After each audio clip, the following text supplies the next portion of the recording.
AITA for not wanting my in-laws at my daughter's baptism. There's a lot of drama behind my feelings. My relationship with my in-laws was great until my then fiancé and I got an apartment together. His mom is obsessed with him and cried, and started treating me differently. When we got married it was very weird. When I got pregnant with my daughter things got even weirder. They felt very entitled to my daughter, would touch my belly despite me asking for them not to, shared information on Facebook before asking us if it was okay to do so when they know we're private people, and just giving unsolicited opinions.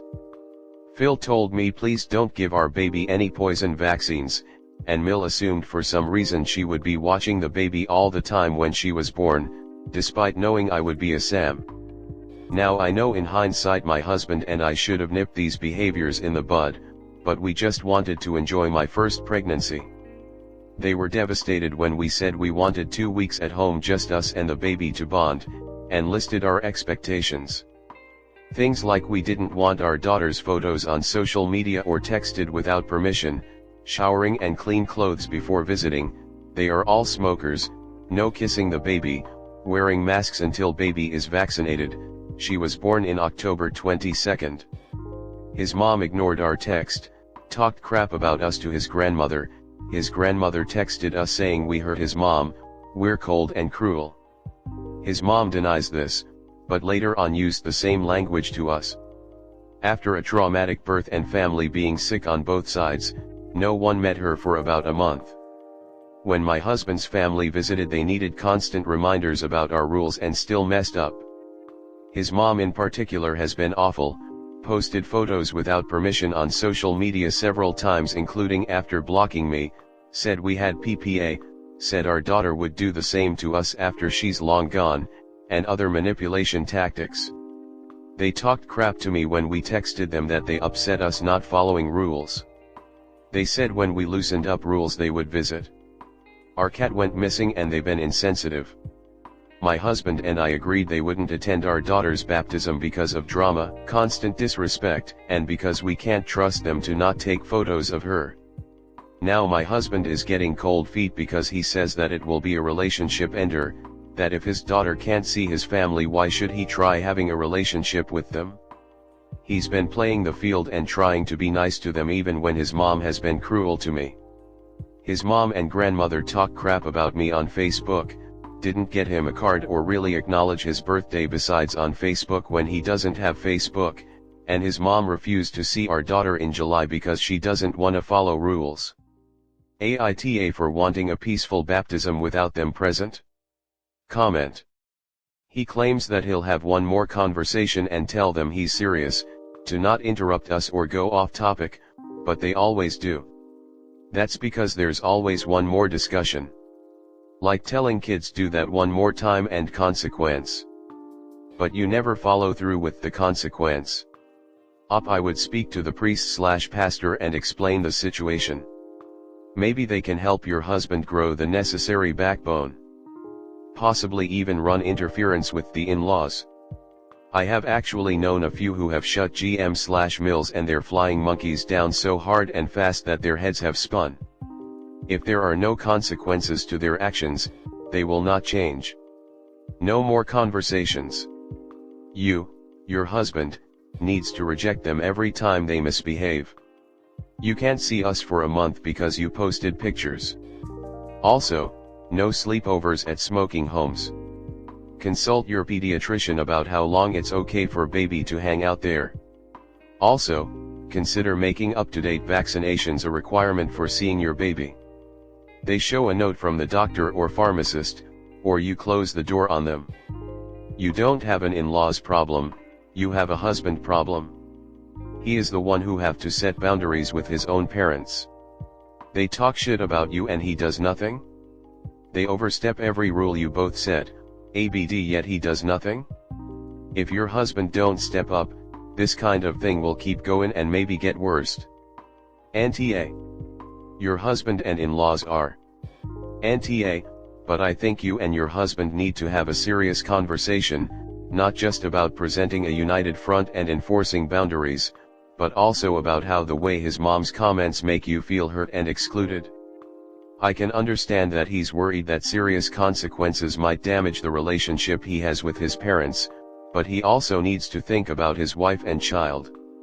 It would go a long way for him to say something as simple as, "Mom, if you're not going to be respectful of my wife and the boundaries we've laid out, then I think we need some space."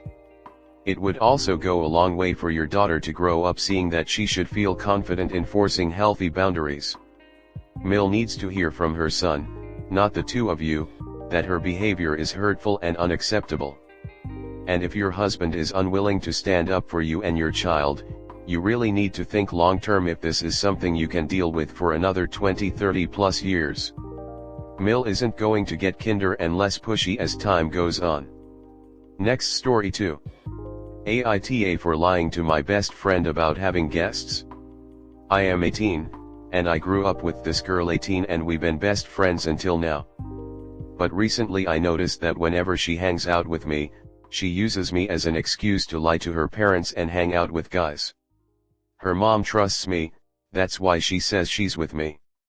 For example, she tells her parents that she's coming to my house at 7 o'clock, but she actually comes here 2 or 3 hours later. I was fine with that before. We live in a closed society and I have no problems with her hanging out with whoever she wants and lying to her family about it, but it is starting to get annoying when she doesn't even seem to enjoy my company, just uses my presence in her life to be with someone else. Today when she called, I mostly ignored her, then decided to answer. I lied about taking a shower and being unable to respond to her call sooner. When she asked me to help her lie to her mom for her to see her crush and come sleep in my house, I said no, and I made a silly excuse, "We have guests tonight," so that she won't come here just whenever she wants. However, 11 p.m., she came here anyway. I saw no choice but to open the door. She stepped in and realized that my parents aren't here as usual, and saw through my lie. She asked, "If you didn't want me to come, why didn't you just tell me?"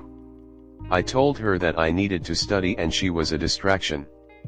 I apologized and said I didn't know she really needed my help, and that she could just find anyone else as an excuse to go out. She left the house, saying that she will never see me again, and when I texted her to apologize to her for lying, she blocked me. So, am I the asshole? Comment.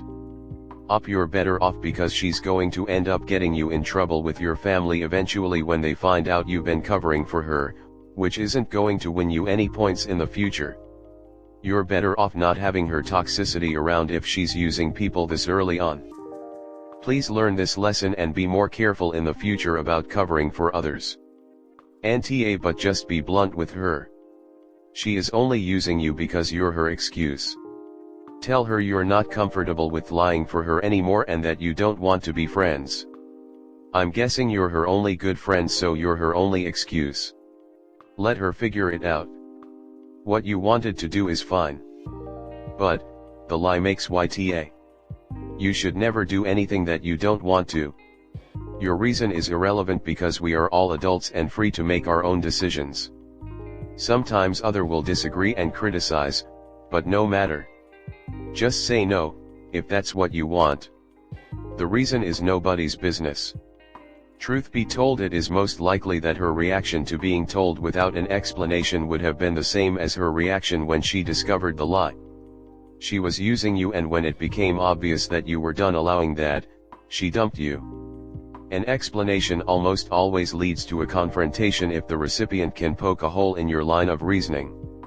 No should always be accompanied with a smile. A frown, aggressive, or overly assertive behavior sets the stage for conflict. A smile disarms and calms. Dr. Phil says that body language is 90% of human communication. Next story 3.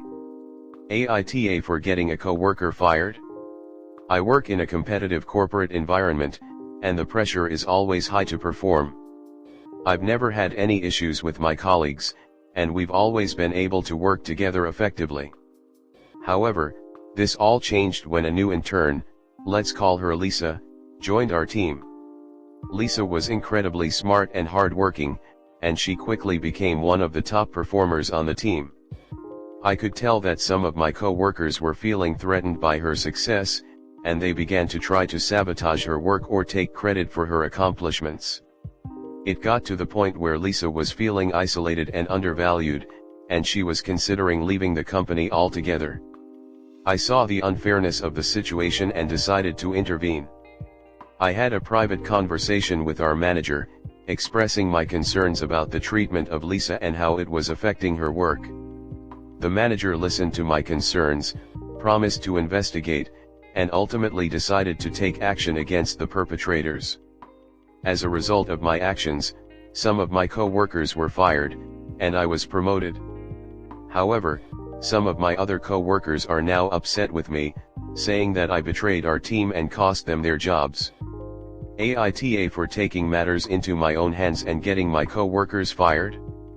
Comment. This is the essence of management. You took actions that ensured that the business retained a better worker who worked well in teams and fired the ones who would actively sabotage a better performer. In other words, your actions were in the business's best interests. Hence the promotion.